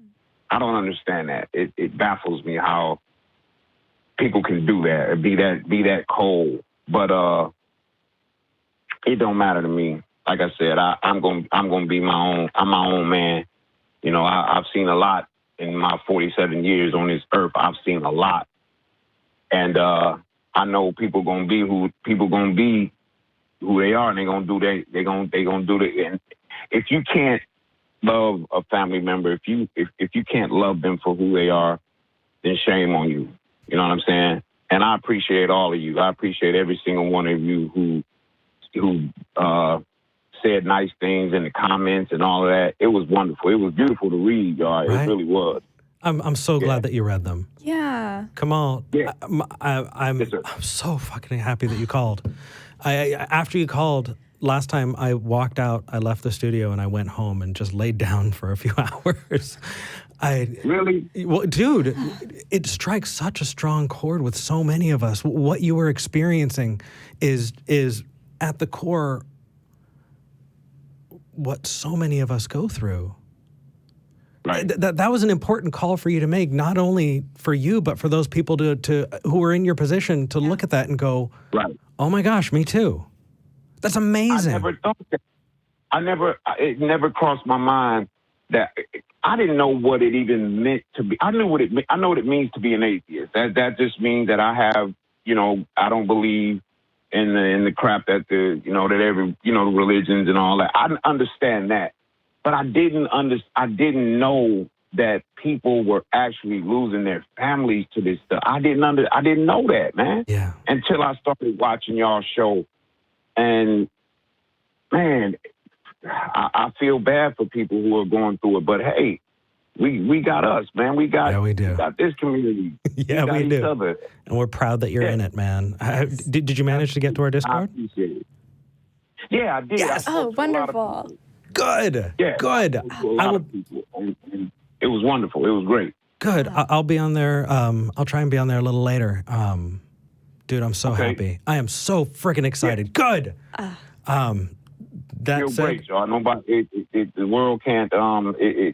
I just feel good, and I really appreciate all the love and the support that you guys have given me. I really appreciate that. Even on the next show, you said you said what you said, man. And I was just like, wow, did it hit him like that? I didn't mean to. I didn't even mean for it to go that far, man. Look at that. The producers are throwing out love rings. Yeah, man. I appreciate that. I appreciate it. I really do. I mean, it's one thing to come to the conclusion, yeah, there is no God, or there's not sufficient reason. But there's so much more that religion did, and part of it was having a place to belong. Part of it was going, I'm not alone. Part of it is, finding, expressing purpose and self-love. I feel like that's been a theme of today's episode. Yeah. And seeing you take steps towards it, it makes me so happy, man. I hope you keep in touch. Thanks a lot, brother. Thank you. Absolutely. I still will. I promise I will. All right. Take care, man. Hey, y'all take it easy. I'll talk to y'all again soon. All right. I hope so. Right. Feel good. I know. I've got the warm fuzzies. I totally forgot to thank our patrons, and I feel like now's a good time to do that. Our top 5 patrons are Neil Bradley, Charlotte Crum, Desert Heathen, Dr. Funkenstein, and Olive Balbany.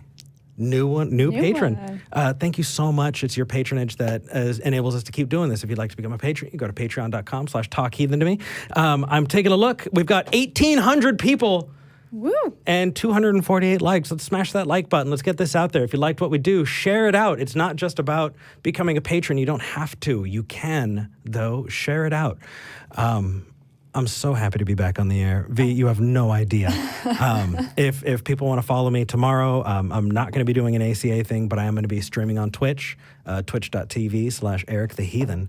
I got to hang out with people for 6 hours yesterday, and tomorrow's a holiday, and I'm going to ring it in by playing some video games. There you go. I'm not going to be doing a whole lot of philosophy. I'm going to be doing video games instead, but I hope to see some of you there. Other than that, anything else? Just thank you, everybody. This was an awesome set of callers, I think. It has been. I don't feel like I gave you enough time to talk at all. At all. And I'm going to be kicking myself for the next week. Just making notes about how to approach some of these things. So I'm still a noob. Well, I'm definitely glad that you're here.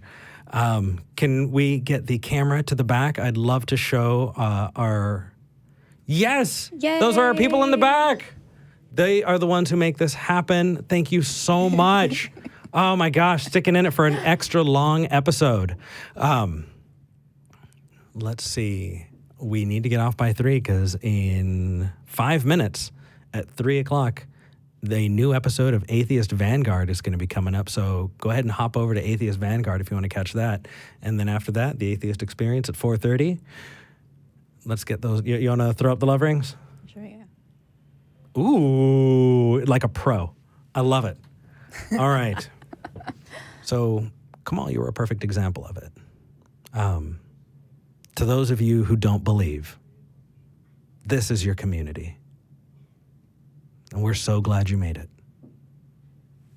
But to those of you who don't believe, we don't hate you. We just think you're wrong. See you next week. That was so good. Oh my gosh.